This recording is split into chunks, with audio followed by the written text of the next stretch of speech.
नमस्कार, खबर राजस्थान में आप सभी का स्वागत है। मैं हूं आपके साथ कृपा शंकर। बुलेटिन की शुरुआत करते हैं और सबसे पहले नजर डालते हैं अभी तक की सुर्खियों पर। अब चित्तौड़गढ़ से फरार हुए 5 बंदी सांवलिया जी अस्पताल में चल रहा था इलाज। फरार 5 बंदी हैं कोरोना संक्रमित। जिले भर में पुलिस ने करवाई नाकाबंदी।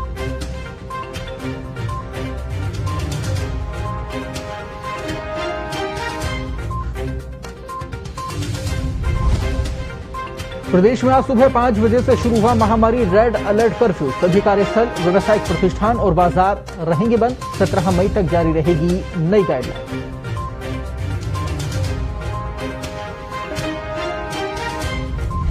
बेवजह घूमने वालों पर पुलिस की कार्रवाई। अजमेर में युवकों को क्वारंटीन के लिए ले गई पुलिस। वहीं जयपुर में काटे गए चालान।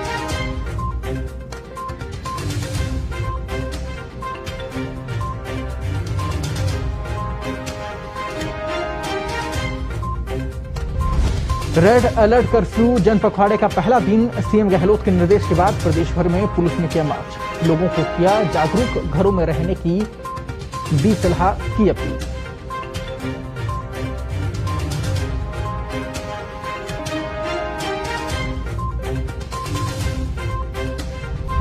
राजस्थान के अभिभावकों को सुप्रीम कोर्ट से बड़ा झटका। निजी स्कूल संचालकों की अपील मंजूर। फैसले के बाद देनी होगी पूरी स्कूल फीस।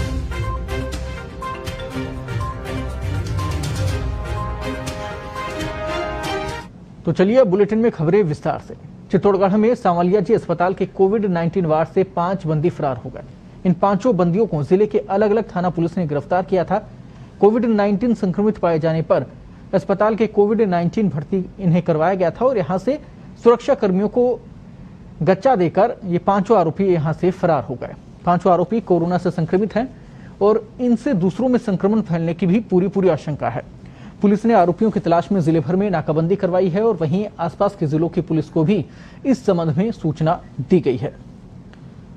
आपको बता दें, इससे पहले भी कई जेलों से बंदियों के भागने की खबरें सामने आई हैं और इसको लेकर पुलिस के ऊपर भी सवाल उठ रहा है। पुलिस प्रशासन, जेल प्रशासन की लापरवाही कहें या फिर उनकी नाकामी, लेकिन इस प्रकार की घटनाएं लगातार बढ़ती चली जा रही हैं। इस और ध्यान देने की बेहद जरूरत है, क्योंकि इस प्रकार अगर बंदी फरार हो जाते हैं, अपराधी अगर फरार हो जाते हैं, तो फिर वाकई में चिंताजनक स्थिति है पुलिस प्रशासन की। और आखिरकार क्या कर रहा है हमारा प्रशासन?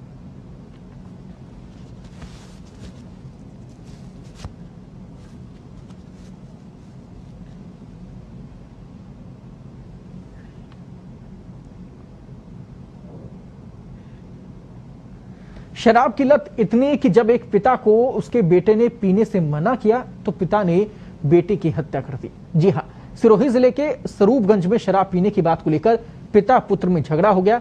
झगड़े में शराबी पिता ने बेटे पर कुल्हाड़ी से वार करके उसकी हत्या कर दी। जानकारी के अनुसार स्वरूपगंज थाना क्षेत्र के शिवगढ़ गांव में भानाराम को जब उसके बेटे ने शराब पीने से मना किया तो फिर पिता ने बेटे भरत देवासी कुल्हाड़ी से उस पर वार कर दिया और घटना के बाद में घायल भरत देवासी के अस्पताल ले जाते समय मौत हो गई। घटना की सूचना पर पुलिस मौके पर पहुंची। पुलिस ने शव को मोर्चरी में रखवाया। फिलहाल पुलिस मामले की जांच में जुटी हुई है।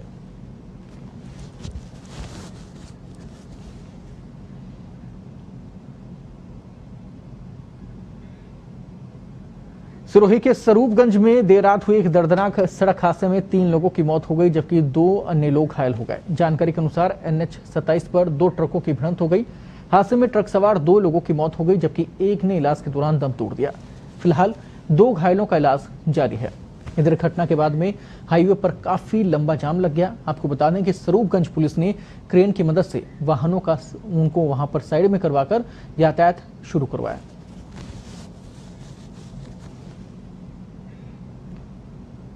भीलवाड़ा के शकरगढ़ कस्बे के निकट एक कार और तरबूज से भरी एक पिकअप की आमने सामने जबरदस्त भिड़ंत हो गई। हादसे में कार सवार 3 लोग गंभीर रूप से घायल हो गए। वहीं पिकअप में भरे तरबूज सड़क पर फैल गए। घटना के बाद में पिकअप चालक मौके से फरार हो गया। ग्रामीणों की सूचना के बाद में थाना पुलिस मौके पर पहुंची और ग्रामीणों की सहायता से घायलों को अस्पताल पहुंचाया गया। मिली जानकारी के अनुसार घायल कस्बे में ही शादी समारोह में शरीक होने जा रहे थे।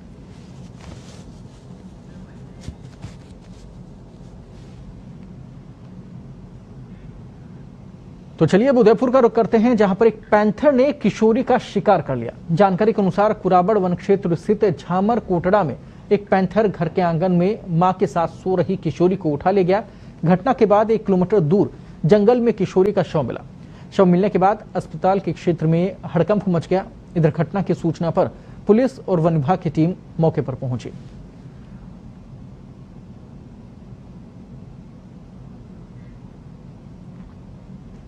प्रदेश के अभिभावकों को आज सुप्रीम कोर्ट से बड़ा झटका लगा है। दरअसल स्कूल फीस मामले में सुप्रीम कोर्ट ने हाईकोर्ट के आदेश को रद्द करते हुए निजी स्कूल संचालकों की अपील मंजूर कर ली है। फैसले के बाद अभिभावकों को स्कूलों को पूरी फीस देनी होगी। बता दें कि Catholic education society, Sawai Mansingh विद्यालय मैनेजिंग कमेटी और अन्य ने 18 दिसंबर को राजस्थान हाईकोर्ट के आदेश को सुप्रीम कोर्ट में चुनौती दी। सुप्रीम कोर्ट ने 8 फरवरी 2019-20 के अनुसार फीस 6 किश्तों में जमा करवाने के अंतरिम आदेश दिए थे। आपको बता दें, ये मुद्दा पहले राजस्थान सरकार के पास पहुंचा, उसके बाद में राजस्थान हाईकोर्ट में, राजस्थान हाईकोर्ट से सुप्रीम कोर्ट से वापस हाईकोर्ट और फिर सुप्रीम कोर्ट। पूरी इस चैन के दौरान बड़ी उम्मीदें थी अभिभावकों को कि उनकी सुनवाई हो पाएगी, लेकिन उन्हें फिलहाल राहत नहीं मिली है। और यहाँ निजी स्कूलों के लिए अच्छी खबर है कि वो जो लगातार अपील कर रहे थे स्कूल को लेकर, उनका कहना था कि उनकी जो तनख्वाह है उन्हें टीचर्स को वो देनी पड़ती है, तमाम जो संसाधन है उनकी भी पूर्ति वहां पर उनको करनी पड़ती है, ऑनलाइन क्लास वो देते हैं, तो इस कारण से उनकी दिक्कतें अभी भी बनी हुई है। फीस बेहद जरूरी है। जबकि अभिभावकों का यह कहना था कि ना क्लासें हो रही हैं, ना ऑनलाइन क्लासेस सही तरीके से हो रही हैं, ना संसाधन पूरे तरीके से मिल रहे हैं, ना स्कूल प्रबंधन का खर्चा है, तो ऐसे में उन्हें राहत मिलनी चाहिए।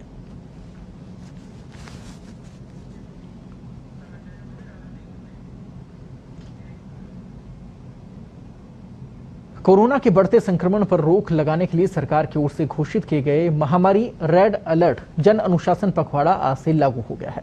पखवाड़े के तहत जारी नई गाइडलाइन भी आज सुबह 5 बजे से प्रभावी हो गई है।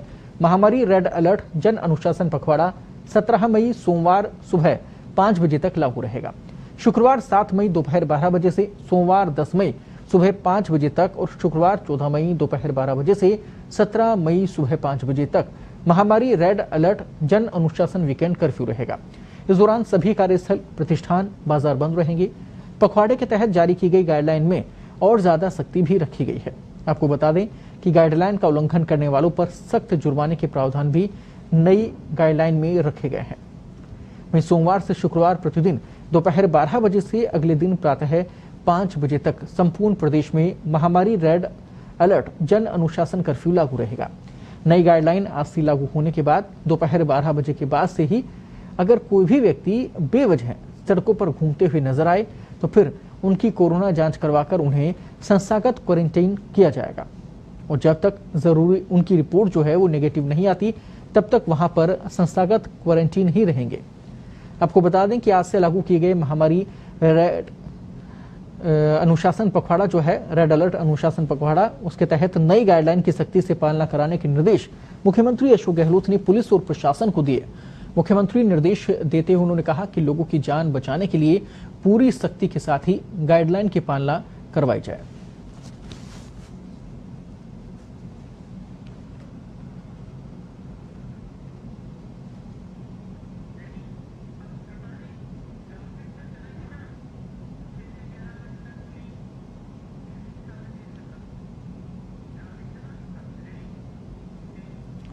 तो चलिए ग्राफिक्स के जरिए आपको दिखाते हैं नई गाइडलाइन में क्या कुछ खास है, क्या कुछ लागू कर दिया गया है।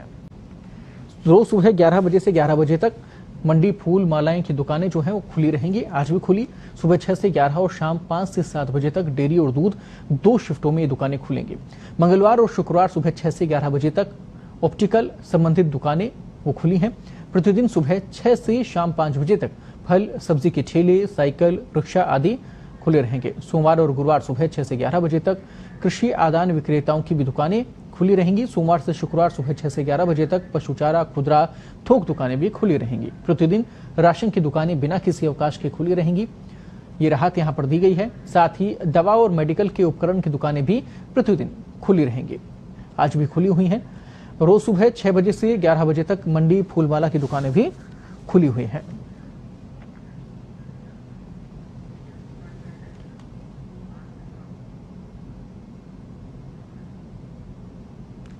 तो आपको बता दें कि सिनेमा हॉल, थिएटर, मल्टीप्लेक्स ये बंद रहेंगे। मनोरंजन पार्क और समान स्थान ये बंद रहेंगे। इसके साथ ही स्विमिंग पूल, जिम आदि भी बंद रहेंगे ताकि संक्रमण न फैल सके। सार्वजनिक, सामाजिक, राजनीतिक, शैक्षणिक, सांस्कृतिक, धार्मिक, खेल संबंधी और मनोरंजन समारोह पर रोक रहेगी। जुलूस, त्योहार और मेले बंद रहेंगे, इन पर भी रोक रहेगी।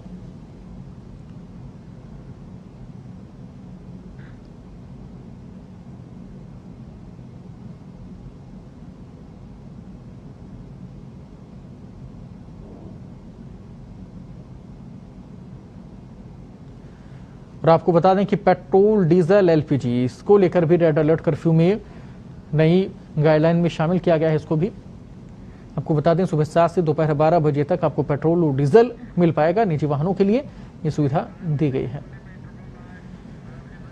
तो आज 12 बजे तक ही पेट्रोल और डीजल मिल पाया है लोगों को, निजी वाहनों को। उसके बाद में पेट्रोल और डीजल निजी वाहनों के लिए बंद कर दिया गया।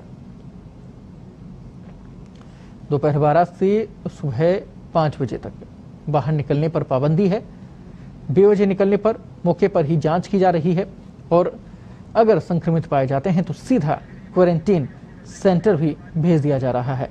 हालांकि पूरे प्रदेश भर से कई सारी तस्वीरें आए हैं, कई सारे वीडियो आई हैं जिनमें कार्रवाई दिखाई भी गई है, कार्रवाई हो रही है। इसलिए बाहर निकलने से पहले बचें, बेहद जरूरी हो तो ही बाहर निकलें और गाइडलाइन की पालना करें। दोपहर 12 से सुबह 5 बजे तक पाबंदियां जो हैं वो लागू रहेंगी। बेवजह निकलने पर मौके पर ही जांच की जाएगी और अगर पॉजिटिव पाए जाते हैं तो फिर क्वारंटीन सेंटर भेज दिया जाएगा। वहीं टीकाकरण स्थल पर भी जाने और आने की अनुमति होगी। अगर आप टीका लगवाने जा रहे हैं तो फिर आप जा सकते हैं। रजिस्ट्रेशन और पहचान पत्र आपको दिखाना होगा, सिर्फ उसके नाम पर ही नहीं निकलना, आपको रजिस्ट्रेशन और पहचान पत्र भी दिखाना होगा। अभ्यर्थी प्रवेश पत्र दिखाकर प्रतियोगी परीक्षा के लिए जा सकते हैं। अगर प्रतियोगी परीक्षा अगर होती है तो फिर आप अपना प्रवेश पत्र दिखाएं और फिर आप एग्जाम देने के लिए जा सकते हैं। वहीं अंतिम संस्कार में अंत्येष्टि में 20 लोगों को अनुमति दी गई है। अंत्येष्टि में वो जा सकते हैं।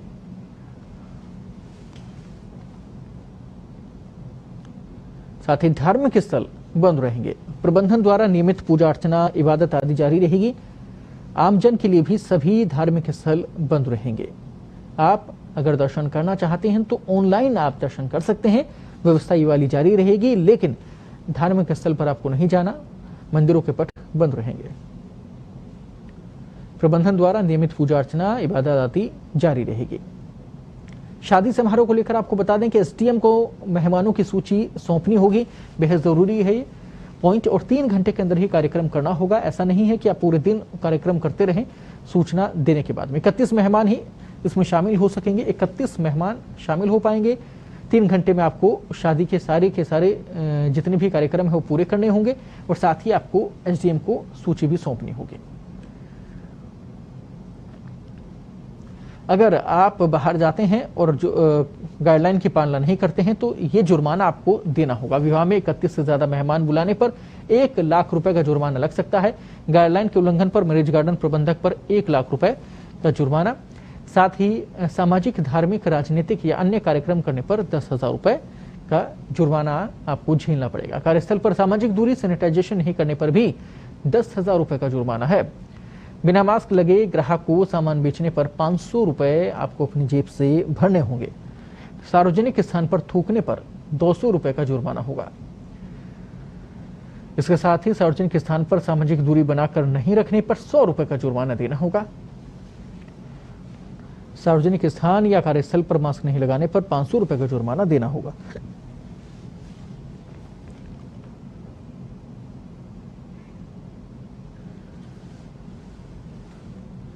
आज दोपहर 12 बजे के बाद अगर आप बेवजह बिना किसी ठोस कारण के सड़कों पर घूमते मिले और पुलिस की पकड़ में आ गए तो समझिए आपको आइसोलेशन सेंटर में अब तक रखा जाएगा जब तक कि आपकी सिटी रिपोर्ट नॉर्मल नहीं हो जाए, और इसकी शुरुआत हो भी गई है। इसी के लिए जयपुर पुलिस कमिश्नरेट की टीम ने पूरी तैयारी की। दरअसल जन अनुशासन पखवाड़े में नियम कायदों की भारी धज्जियां उड़ी और उसके बाद में अब सरकार ने रेड अलर्ट जन अनुशासन पखवाड़ा शुरू किया ताकि अनुशासन के जरिए संक्रमण की चैन तोड़ी जा सके। इस बार पुलिस की फ्री हैंड पुलिस को कर दिया गया है ताकि वो सख्ती दिखा सके और भीड़ को काबू में कर सके, भीड़ को कम कर सके। राजधानी जयपुर में पुलिस ने 160 से भी ज्यादा जगहों पर नाकाबंदी पॉइंट्स बना दिए हैं। साथ ही 638 माइक्रो कंटेनमेंट जोन भी बनाए हैं। उन जगहों पर आवाजाही बंद करने के लिए बैरिकेड्स और बल्लियां भी लगाई जा रही हैं ताकि संक्रमण और ज्यादा ना फैले।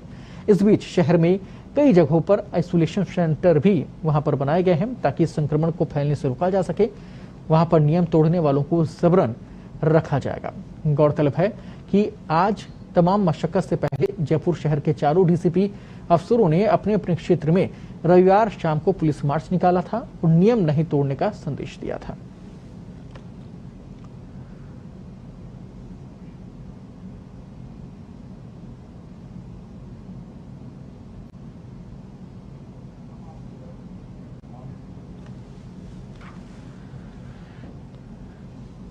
ये कैसा अनुशासन है?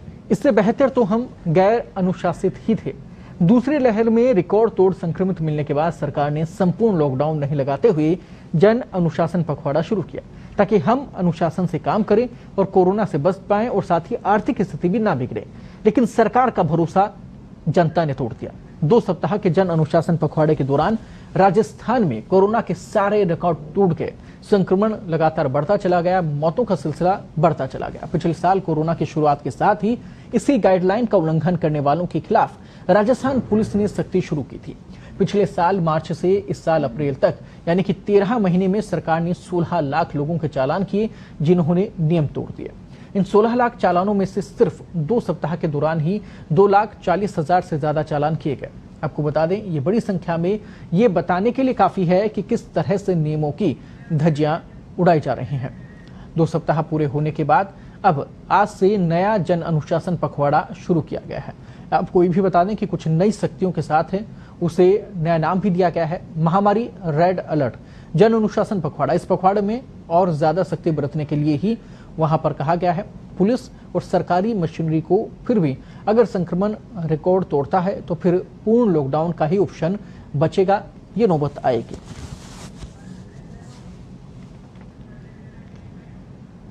तो चलिए फिलहाल रुक रहे हैं एक छोटे से ब्रेक के लिए, कहीं जाइएगा नहीं। राजस्थान से जुड़ी और भी बड़ी खबरें, बड़ी अपडेट हैं, दिखाएंगे आपको छोटे से ब्रेक के बाद।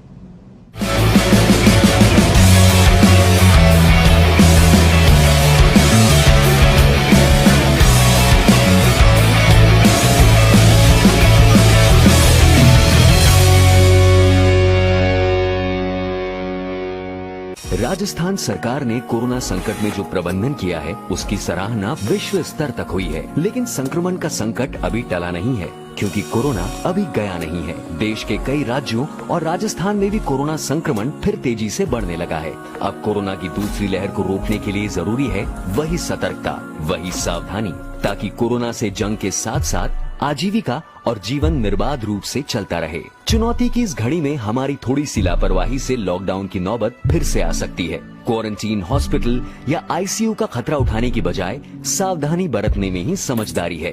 सतर्क रहें, सजग रहें, मास्क लगाएं, सोशल डिस्टेंसिंग का पालन करें, समारोह और भीड़ भाड़ से दूर रहें। अपनी बारी आने पर वैक्सीन जरूर लगवाएं और वैक्सीन लगवाने के बाद भी कोविड प्रोटोकॉल का पूरा पालन करें। कोरोना से जीती जंग कहीं हम हार न जाएं, इसीलिए हर जरूरी सावधानी अपनाएं।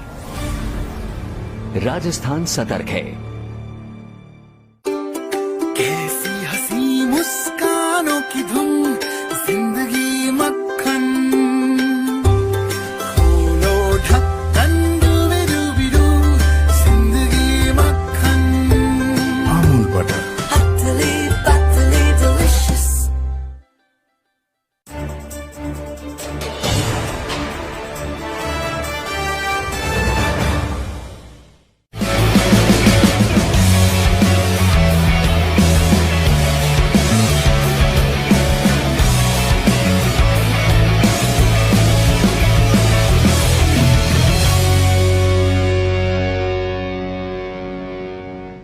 ब्रेक के बाद स्वागत आप सभी का। चलिए अब रुक करते हैं भीलवाड़ा का। भीलवाड़ा जिला कलेक्टर शिव प्रसाद एम नकाते के साथ ही पुलिस महकमा शहर में रूट मार्च कर रहा है। लोगों को समझाया जा रहा है कि वे 11 बजे बाद घर से बाहर ना निकले। उसके बाद उनके वाहनों को खड़ा करके संस्थागत क्वारंटाइन उन्हें किया जाएगा। अलग अलग तस्वीरें हैं। सरकार का रेड अलर्ट है इस तरह अजमेर पुलिस ने भी रूट मार्च किया, जो कि क्लॉक टावर से शुरू हुआ और बढ़ाव वित्तीय बाजार से होता हुआ आशागंज और भगवानगंज चौकी पर जाकर समाप्त हुआ। रूट मार्च में जिला कलेक्टर, आईजी, पुलिस अधीक्षक आदि शामिल हुए।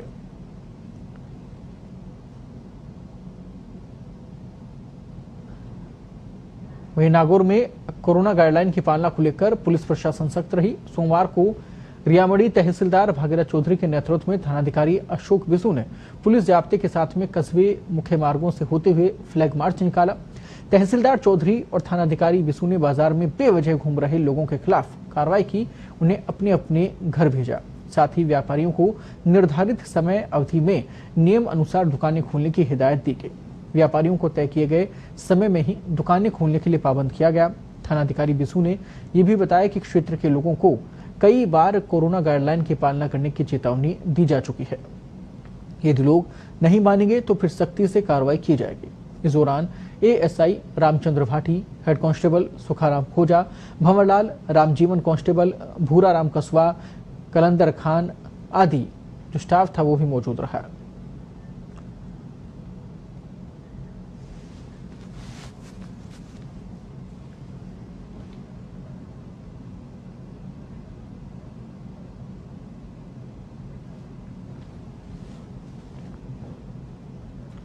कोरोना महामारी की दूसरी लहर के बढ़ते संक्रमण के मद्देनजर बालेसर उपखंड अधिकारी पुष्पा हरवानी के नेतृत्व में प्रशासन और पुलिस प्रशासन ने आगोलाई कस्बे में रूट मार्च करके आमजन को महामारी से बचाव हेतु जागरूक और सावधानी बरतने का संदेश दिया। घरों में रहने की हिदायत दी। रूट मार्च में बालेसर तहसीलदार गणपत सिंह सजाड़ा, व्रताधिकारी राजूराम चौधरी, थानाधिकारी दीप सिंह भाटी, हेड कांस्टेबल पर्वत सिंह, पटवारी हरीश सहित अन्य कर्मचारियों और पुलिस जवान ने कस्बे के बस स्टैंड और गांव तलिया में रूट मार्च निकाला।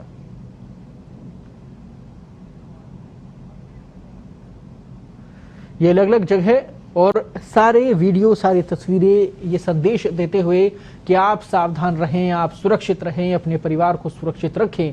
आपके ऊपर जिम्मेदारी बहुत बड़ी है। इस वक्त देश में जिस जंग में हम शामिल हैं, जिस कोरोना से हम जंग लड़ रहे हैं, उसमें अगर जीत हासिल करनी है तो मेडिकल टीम्स के साथ साथ आप सबके सहयोग की भी बेहद जरूरत है। अलग अलग जगहों पर पुलिस प्रशासन अलर्ट मोड पर आ गया। रूट मार्च निकाला गया, पैदल मार्च वहां पर निकाला गया। पुलिस की तरफ से कोशिश है कि लोगों को जागरूक किया जाए। हालांकि पिछले लॉकडाउन में, उसके बाद में दूसरी लहर में लोगों तक हर वो जानकारी पहुंच चुकी है जिससे वो समझ सकें कि कोरोना कितना भयावह है और इसके नतीजे कितने भयंकर हैं। उसके बावजूद भी अगर लोग बाजारों में आ रहे हैं, लापरवाही कर रहे हैं, तो फिर उन्हें इस तरीके से समझाना होगा। उस सख्ती से पहले एक बार फिर से पुलिस की तरफ से ये चेतावनी है। रूट मार्च उनकी तरफ से निकाला गया है। अजमेर, बीकानेर, जोधपुर, जयपुर, बूंदी, भीलवाड़ा, नागौर, जालोर, अलग अलग तस्वीरें हैं अलग अलग जिलों से। ये दिखाती हैं कि एक बार फिर आपको चेतावनी दी जा रही है कि आप लापरवाही ना बरतें।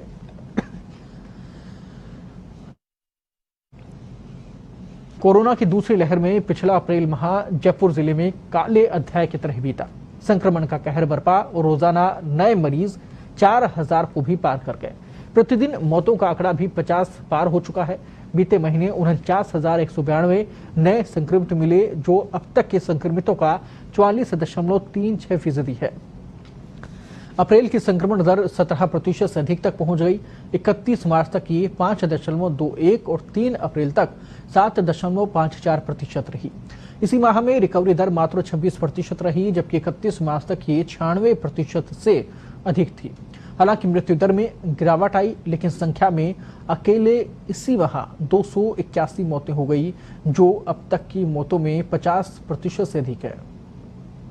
विशेषज्ञों का कहना है हालांकि ऐसा ही अगर रहा तो मई के अंत तक हालात और भयावह हो सकते हैं।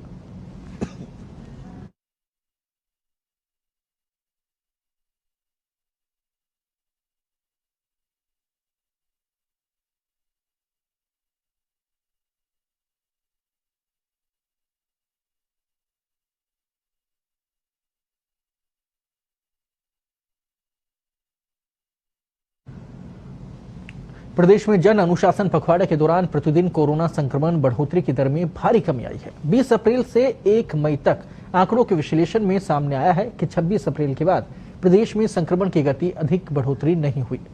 29 अप्रैल ऐसा दिन रहा जिस दिन नए संक्रमित 4% की गति से बढ़े, लेकिन इस दिन नए रिकवर मामलों में 32% की बढ़ोतरी भी हुई। संक्रमण की गति आप समझिए, 27 अप्रैल को -2.16%। 6 दिनों में संक्रमण की गति क्या रही वो हम आपको बता रहे हैं। अगला दिन 28 अप्रैल आया।